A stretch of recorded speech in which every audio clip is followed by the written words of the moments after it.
Eu quero saber da sua sensação. Quando você contou agora sobre a sua rotina perfeitamente alinhada. Eu queria saber como foi quando você ficou mal. Eu queria saber a sua sensação de falar, cara, meu mundo virou do avesso. Então, eu já tava mal há um tempo. Foi virando uma coisa robótica, mas eu já tava mal há um bom tempo, sabe?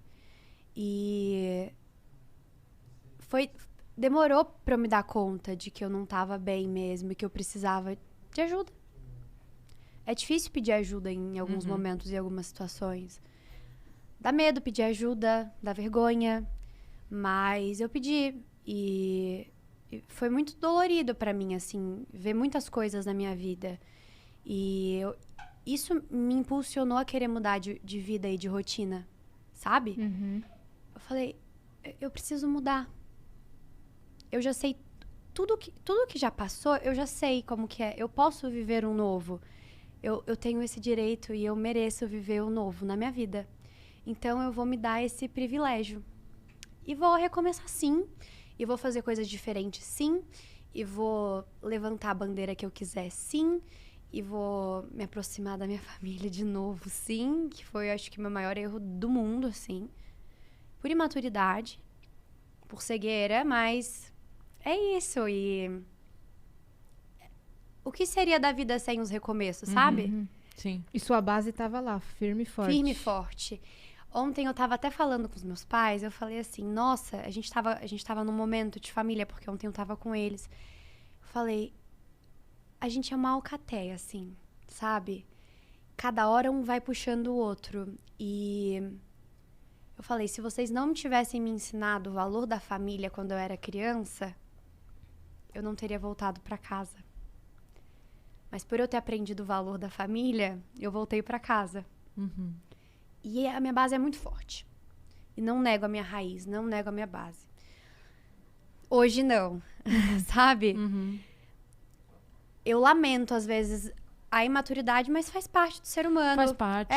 Na verdade, assim, entra num momento que, de repente, até a pessoa consegue entender, ela consegue até visualizar, mas o assumir pros outros e pra si mesma, né? Tipo assim, poxa, foi o que você falou agora, o meu maior erro foi ter me afastado da minha família.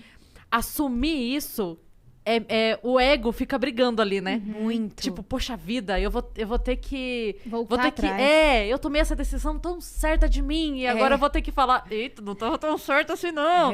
Então, fica aquela briga do ego da gente também, né? Não só com os pais, mas com um amigo, com tudo. A gente, às vezes, toma a decisão e depois você fica, eita, caralho.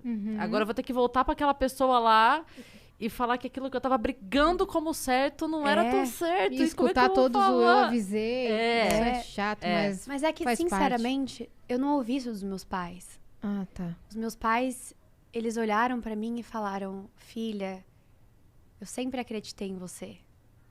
E eu só precisava disso. Que alguém acreditasse em mim. Sabe? E meus pais... Eu não tive um eu avisei. Eu só tive colo. E eu tenho muito orgulho dos meus pais. Eles são incríveis. Eu fico emocionada. Claro. Eu fico emocionada quando eu falo da minha família, quando eu vejo uma trajetória de uma menina tão jovem, quando às vezes a gente olha e a gente fala, não, isso nunca vai acontecer com a gente, isso nunca vai acontecer com fulano. E é com a gente que acontece. Às vezes a gente acha que a gente é a Mulher Maravilha, mas todo mundo tem um calcanhar de Aquiles. E reconhecer é muito difícil. Mas e às vezes nem é pelo outro, né? É pela gente mesmo. É aquela coisa, tipo assim, não é que ia ser difícil você falar pro seu pai e pra sua mãe, era difícil você falar pra você mesma, né? Pra mim, era difícil falar pra mim. Os meus pais sempre viram, entende? Só que é muito bom você ser independente muito jovem. Mas, ao mesmo tempo, é um pouco preocupante, porque você vai ganhando uma autonomia antes do tempo que limita um pouco as pessoas ao seu redor quando você é muito jovem e imatura. É porque daí você tem o poder de decidir coisas, mas a maturidade não alcançou, né? E foi isso que aconteceu muito comigo, assim. Eu fui ganhando poder de decidir as minhas coisas rápido, mas eu não era madura pra, de fato, enxergar o que os meus pais já tinham enxergado. E que eu não quis ouvir. Mas, enfim, tudo se encaixa perfeitamente depois. Sim. E eu creio muito que tudo tem um propósito, assim. Eu confesso que eu cheguei a um momento da minha vida que, quando eu tava num passado mais difícil, que eu não sabia qual era o meu propósito mais. Eu falava, gente, eu tô acordando pra quê? Eu não tô me achando uma pessoa legal. É repetido pra mim que eu não sou uma pessoa legal e, enfim. E o que eu acrescento aqui? Eu ficava assim. Só que as coisas aconteceram. E quando você trabalha, assim, com a verdade, com você é muito presenteado. E, assim, as coisas aconteceram e hoje eu entendo o meu propósito, sabe? Hoje eu entendo, hoje eu falo, não, agora tudo faz sentido. Eu entendo o que eu tenho que levantar, eu entendo o que eu tenho que falar, sabe? E não é um discurso, sei lá, decorado, é um discurso muito de coração, porque eu vivo muito isso, sabe? Eu brado muito por isso. E é isso.